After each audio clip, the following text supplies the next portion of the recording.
행복한 교회 승리하는 성도 여러분, 주어진 성경 본문으로 한 장 묵상하고 5분 메시지 듣고 30분 기도하는 함께하는 153 시간에 오신 것을 환영합니다. 오늘은 시즌2 110번째 시간이고요. 하나님께서 우리에게 또 선물로 주신 하루 3월 1일 수요일 순서입니다.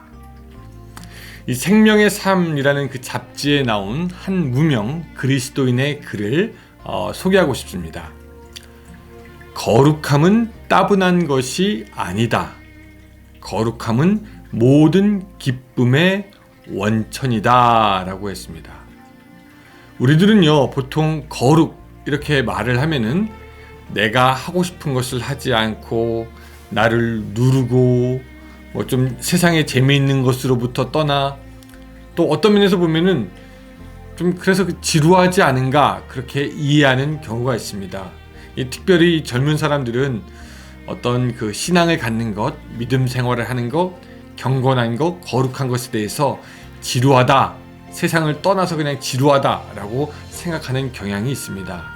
또 어떤 사람들은 경건한 삶을 살아야 된다, 거룩한 삶을 살아야 된다, 이것이 뭐 어떤 법을 지켜야 하는 그런 강제성, 그런 것을 생각해가지고요, 그냥 무거움을 느끼는 사람들도 있습니다. 그러나 거룩은요, 우리에게 더 깊은 기쁨과 만족을 주는 것입니다. 어릴 적에 커피 먹는 어른들을 보면은 참 어른들은 왜 저렇게 쓴 것을 마시나 먹나 생각하지만 정작 나이가 들면서 커피가 주는 맛에 흠뻑 빠지는 사람들이 있습니다.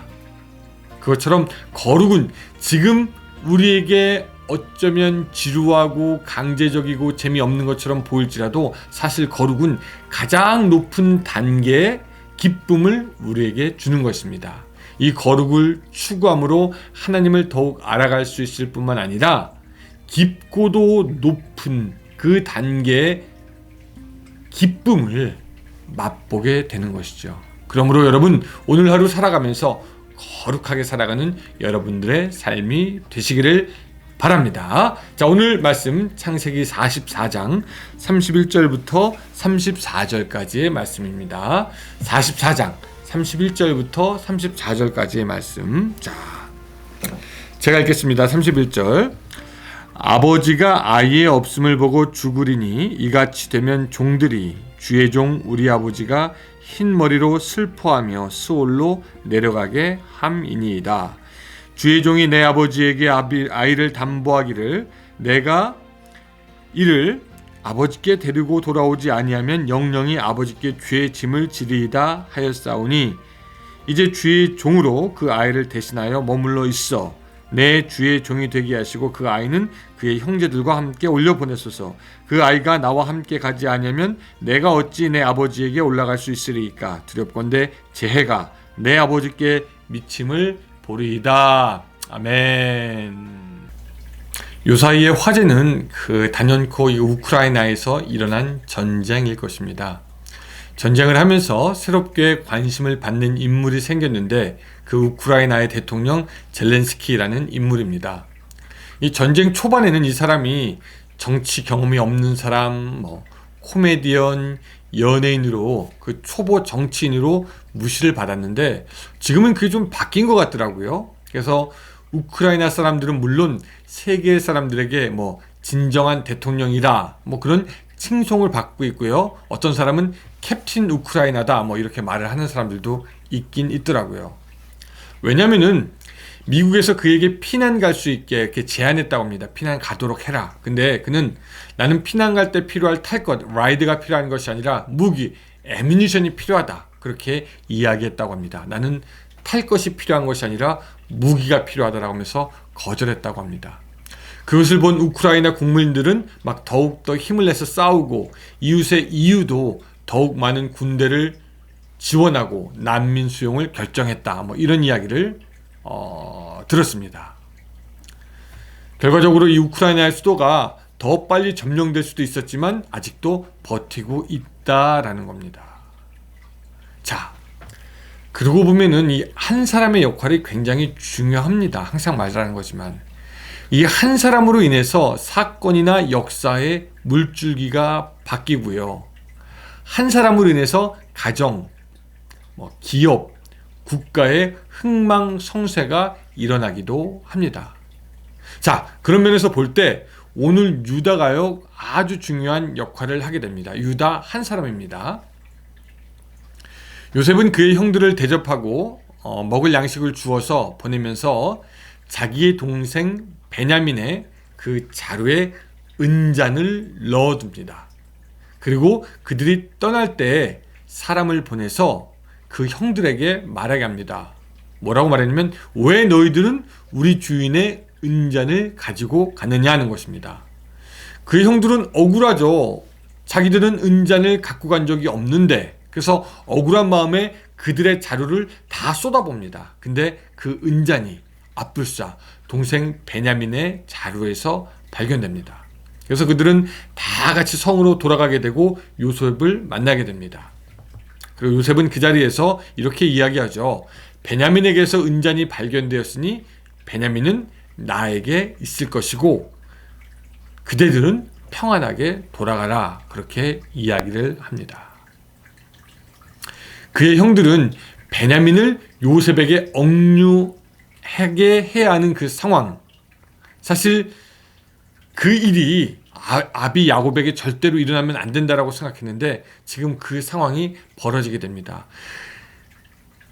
다 그 어떤 일이 있어도 베냐민만은 지켜야만 되는데 그 베냐민을 지키지 못하게 된 거였죠. 그래서 그것으로 인해서 그 큰 슬픔이 자기 아비에게 임하고 그 아비가 그것으로 인해서 고통받다, 혹 죽을지도 모르겠다라는 생각까지 했습니다.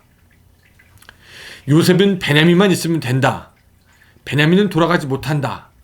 근데 그것으로 인해 아비 야곱이 죽을 수도 있는 그 상황에 지금 그 요셉의 형들이 끼어 있는 것입니다.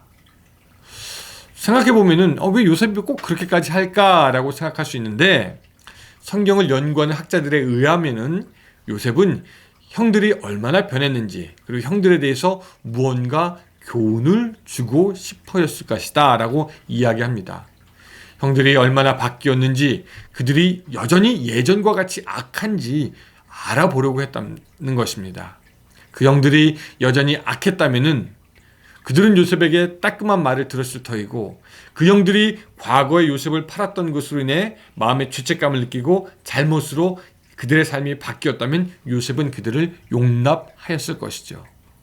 근데 어쨌든 그런 상황을 전혀 모르는 그 형들은 정말 진땀을 빼고 있었습니다. 이거 어떻게 해야 되냐? 베냐민을 놓고 가면은 자기 아버지 야곱은 슬픔 속에 재해를 입을 것인데 어떻게 해야 되냐? 그렇게 등에서 진땀을 계속 흘리고 있을 때 유다가 나서게 됩니다. 그리고 그간의 사정을 쭉 이야기하고 요셉의 과거의 일까지 얘기하며 아버지 야곱에게는 베냐민이 꼭 필요하니 제발 데리고 갈 수 있게 해달라라고 부탁을 하고, 만일 베냐민을 여기에 꼭 두어야 한다면은 베냐민 대신에 내가 남아서 당신의 종, 그러니까 요셉의 종이 되겠다라고 그렇게 말하고 있는 것입니다. 자, 이게 33절이죠. 이제 주의 종으로 그 아이를 대신하여 머물러 있어 내 주의 종이 되게 하시고 그 아이는 그의 형제들과 함께 올려 보내소서라고 이야기하고 있는 것입니다. 자신이 베냐민을 대신해서 이 땅에 종으로 남겠다는 것이고요. 또 34절도 보면은 그 아이가 나와 함께 가지 아니하면 내가 어찌 내 아버지에게로 올라갈 수 있으리까? 두렵건대 재해가 내 아버지에게 미침을 보리이다 라고 말하고 있습니다. 더 이상은 이제 자기 아버지에게 고통이 생기는 것을 볼 수가 없다라는 그런 말이 되겠습니다. 그래서 유다는 기꺼이 모든 형제를 대신하여서 또 베냐민을 대신하여 자기가 종이 되기를 원했고, 근데 그런 그 유다의 마음으로 말미암아 요셉이요, 우리가 다음 장에 보면 알겠지만 그 모든 마음이 쫙 풀어지게 됩니다. 꼬여있고 묶여있던 그 상황에서 한 사람이 희생함으로 문제가 해결되는 것을 우리가 보게 됩니다. 사실 유다라고 해서 마음이 편하게 그냥 그곳에서 종이 될 형편은 아니었습니다. 그도 가족이 있었기 때문이죠. 딸들도 있었고 손자들도 있었습니다. 그러나 그는 그 모든 일에 이 세상 말로는 총대를 쥐었던 것입니다. 사람들은 가끔 질문합니다. 요셉이 그렇게 복을 받아 훌륭하게 되었고 창세기의 마지막도 요셉으로 맞춰지는데 왜 예수님은 요셉의 후손으로 오지 않고 유다의 후손으로 오셨을까? 거기에 대해서 이제 사람들이 여러 가지 이야기들이 많은데 주로 이런 겁니다.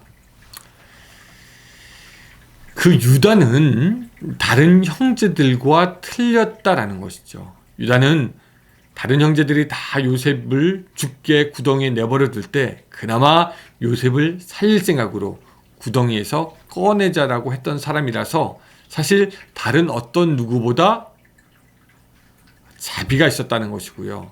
또 요셉을 팔았다는 것, 또 그 아버지가 요셉으로 인해 슬퍼했다라는 것, 그것을 깊이 반성하며 그 아버지를 위해서 자신이 대신해서 남겠다, 베냐민을 대신해서 남겠다라는 귀한 마음이 있었던 것입니다. 기꺼이 짐을 지고 자기가 희생하고 직접 베냐민 대신에 포로가 되어서 요셉에게 종노릇 하겠다라고 했던 사실 귀한 성품을 가진 사람이었다라는 것이죠. 그가 누군가를 위해서 희생했다는 점도 사실 우리는 그 점에서 예수님이 떠오르기도 합니다.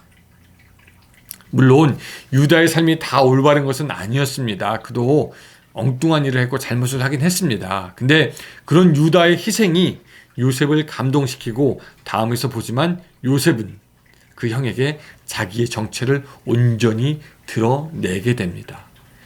유다 때문에 그렇게 된 것이죠. 이 시대는 좋은 사람에게 목마른 세대입니다. 여기저기 진정한 리더가 필요하고 싸움을 종식시킬 사람이 필요하고 갈등을 끝낼 사람이 필요합니다. 논쟁보다 화평을 끌어낼 수 있는 사람이 필요하죠. 좋은 사람이 필요합니다. 사람들은요, 갈라치기를 하려고 합니다. 정치인들 그러지 않습니까? 그러나 이 시대의 좋은 사람은 갈라치기 하지 않고 다른 누군가를 미움과 증오로 위협하거나 전쟁하지 않는 그런 사람이 필요하고 희생하며 봉사하며 예수님을 닮은 사람이 필요한 시대가 지금의 시대입니다. 그런 사람들로 인해서 세상은 아름다워지고 하나님의 역사는 이어져 가는 것이죠. 사랑하는 여러분, 오늘 하루 살아가면서 유다처럼 귀한 성품으로 막힌 것과 꼬인 것을 풀어가고 그래서 여러분들의 인생도 바뀔 뿐만 아니라 또 다른 사람의 인생도 형통한 길로 인도할 수 있는 그런 유다와 같은 삶이 될 수 있으시기를 주님의 이름으로 축원합니다. 기도하겠습니다. 사랑의 하나님, 이 시대는 좋은 사람이 필요합니다. 하나님이여, 우리가 먼저 좋은 사람이 될 수 있도록 주여 도와주시옵소서. 하나님에게 칭찬받고 사람에게 칭찬받고 믿음과 좋은 인격으로 하나님 쓰시기에 부족함이 없는 우리가 될 수 있도록 도와주시옵소서.